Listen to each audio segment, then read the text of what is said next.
किन्नर चुड़ैल। गोरखपुर नाम का एक गांव हुआ करता था। उस गांव में ज्यादा लोग नहीं रहते थे। उस गांव में एक गर्भवती विधवा औरत रहती थी। उस औरत का नाम कमला था। कमला अपने घर में अकेली रहती थी। उसके पति की सारी जायदाद उसके नाम हो गई थी, पर सभी गांव वाले उस औरत को मनहूस औरत समझा करते थे और सभी उससे नफरत किया करते थे। एक बार कमला राशन की दुकान पर खाने का सामान खरीदने जाती है। भैया जी, जरा 1 किलो दाल चावल देना। अरे हाय हाय हाय हाय हाय हाय!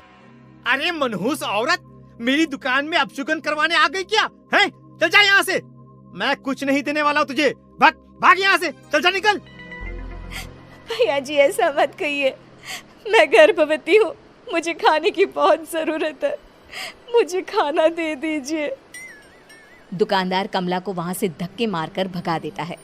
तभी कमला रोते रोते उस गांव के किन्नरों के इलाके में आ जाती है। गांव वाले किन्नरों को उसी इलाके में रखा करते थे, क्योंकि वो लोग किन्नरों को पसंद नहीं करते थे और उनके इलाके में रहने से मना करते थे। तो किन्नरों ने उसी गांव में अपना एक इलाका बना लिया था। जब किन्नर लोग देखते हैं कि एक गर्भवती महिला रोते रोते उनके इलाके में आ गई है, तो सारे किन्नर कमला के पास जाकर उसका हाल पूछने लगते हैं। क्या हुआ बहन, तुम्हारी गर्भवती अवस्था में इतनी बुरी हालत कैसे है? तुम रो क्यों रही हो? तुम डरो मत, हम तुम्हें कोई नुकसान नहीं पहुंचाएंगे। तुम शांत होकर सब बताओ कि हुआ क्या है। मैं कमला हूँ। मैं गांव के दूसरे इलाके से आई हूँ। 2 महीने पहले ही मेरे पति की मौत हुई है। मुझे गांव के लोग मनहूस मानते हैं, क्योंकि मैं विधवा हूँ और गर्भवती भी।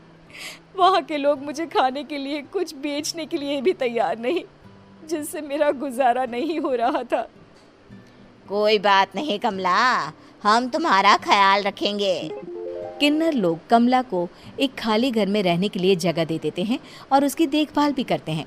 कुछ ही महीने बाद कमला अपने बच्चे को जन्म देती है, पर अफसोस, कमला बच्चे को जन्म देते ही अपनी जान गंवा देती है। जब सब किन्नर बच्चे को देखते हैं तो बहुत खुश हो जाते हैं, क्योंकि वो बच्चा भी किन्नर ही था। कमला ने एक किन्नर बच्चे को जन्म दिया था। अब इस बच्चे की देखभाल कौन करेगा? हम तो इस बच्चे को गांव के दूसरे इलाके में भी नहीं भेज सकते। और तो क्या हुआ, इस बच्चे की माँ नहीं रही तो हम इसे पालेंगे। अब ये हमारे इलाके में रहेगा, हमारे साथ रहेगा। फिर वो किन्नर उस किन्नर बच्चे को गोद ले लेते हैं, उसका नामकरण कराते हैं। उस किन्नर बच्चे का नाम शक्ति रखा जाता है। देखते ही देखते शक्ति बड़ी होने लगती है। उसके रंग रूप बहुत सुंदर थे। वो बहुत सुंदर किन्नर दिखती है। एक दिन शक्ति एक किन्नर से पूछती है, माँ जी सुनिए ना, ये गांव के दूसरे इलाके में भी तो लोग रहते हैं, तो हम वहाँ क्यों नहीं जाते? हम उनसे अलग क्यों रहते हैं? शक्ति, क्योंकि वो लोग हमारे जैसे नहीं, वो लोग हमें पसंद नहीं करते, इसीलिए हम उनसे अलग रहते हैं। क्यों? वो हमें क्यों पसंद नहीं करते? मुझे एक बार उस इलाके में जाना है। मैं एक बार वहाँ जाकर घूम कर आऊँ।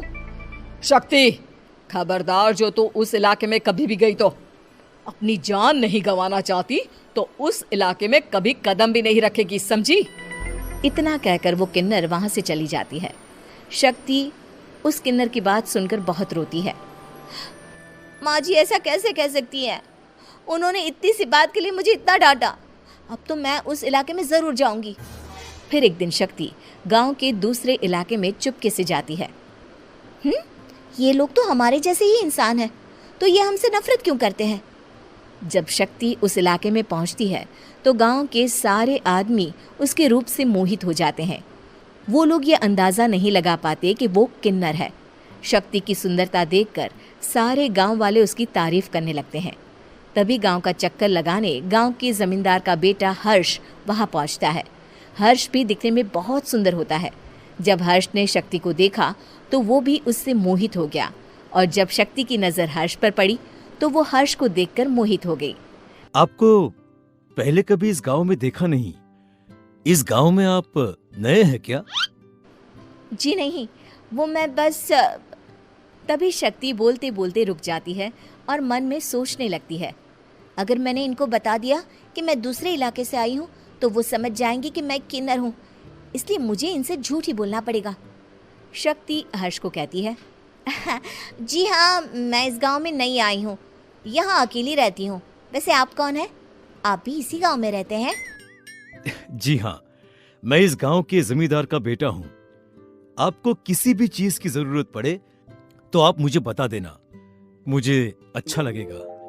ऐसे ही शक्ति और हर्ष एक दूसरे से रोज मिलने लगते। वो दोनों अपने प्यार का इजहार करने एक दूसरे से मिलने जाते हैं। तभी शक्ति का पीछा करते करते एक किन्नर वहां आ जाती है। शक्ति, शक्ति, मैं तुमसे बहुत प्यार करता हूँ। मैं तुमसे शादी करना चाहता हूँ। क्या तुम मुझसे शादी करोगी?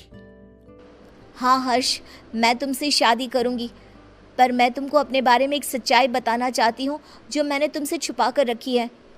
तभी उनके बीच में ही वो किन्नर आ जाती है। शक्ति, तेरी हिम्मत कैसे हुई ऐसा करने की? वो किन्नर शक्ति को खींचकर गांव के जमींदार के पास ले जाती है। हर्ष भी वहां शक्ति को बचाने के लिए पहुंच जाता है।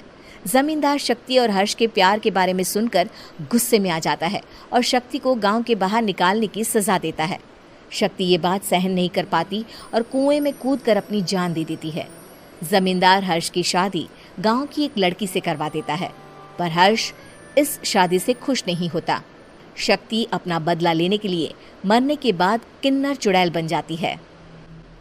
अब मैं इन गाँव वालों को नहीं छोड़ूंगी, अब इनसे मैं अपने प्यार का बदला लूंगी। किन्नर चुड़ैल गांव वालों को परेशान करना शुरू कर देती है। एक बार वो रात को गांव के खेतों में पहुंच जाती है और वहां आग लगा देती है। सारी फसल जल के राख हो जाती है। जब एक आदमी रात को उठकर देखता है कि खेत में आग लग गई है तो वो वहां पहुंच जाता है। वो देखता है कि खेतों के बीचों बीच एक किन्नर चुड़ैल खड़ी है और वहां खड़े होकर ताली बजा रही है। गांव वाला किन्नर चुड़ैल को देखकर बेहोश हो जाता है। जब सुबह उस आदमी को होश आता है तो वो सीधा जमींदार के पास जाता है। अरे जमींदार साहब, अरे वो किन्नर चुड़ैल ने मेरी सारी फसल जला दी। अब मैं क्या करूंगा? क्या होगा मेरा? जमींदार चुड़ैल किन्नर का नाम सुनते ही सब कुछ समझ जाता है। अब वो बहुत डर जाता है। उसी रात को जब जमींदार डर के मारे अपने कमरे में सो नहीं पाता, तभी वहां अचानक से किन्नर चुड़ैल आ जाती है। किन्नर चुड़ैल जोर जोर से जमींदार के आगे खड़ी होकर हंसने लगती है और ताली बजाने लगती है।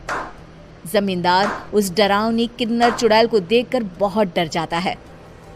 तूने मेरे साथ बहुत बुरा किया, अब मैं तुझे जान से मार दूंगी। नहीं नहीं नहीं नहीं नहीं, मुझे माफ कर दो, मुझे मत मारो। मैं कभी ऐसा दोबारा नहीं करूंगा। अब तुम जो बोलोगी वही मैं करूंगा। ठीक है, मैं चाहती हूँ कि किन्नर इलाका गांव के इलाके से जुड़े और गांव का कोई भी आदमी किन्नर समाज से द्वेष ना करे, उससे नफरत ना करे, नहीं तो मैं सारे गांव को मार दूंगी। और तुम गांव में एक नया कानून बनाओ कि अगर किसी ने भी किन्नर समाज को हानि पहुंचाने की कोशिश भी करी या इनसे भेदभाव करने की भी कोशिश करी तो उनको कड़ी से कड़ी सजा मिलेगी। हाँ हाँ हाँ हाँ, मैं ऐसा ही करूंगा। तुम जो बोलोगी वो मैं करूंगा, पर मुझे जाने दो प्लीज। तब वो किन्नर चुड़ैल वहां से चली जाती है। गांव का जमींदार किन्नर चुड़ैल का कहा मानते हुए दोनों इलाकों को एक कर देता है और नया कानून भी लागू कर देता है। तब से वहां किन्नर समाज और बाकी गांव वाले शांतिपूर्वक रहने लगते हैं।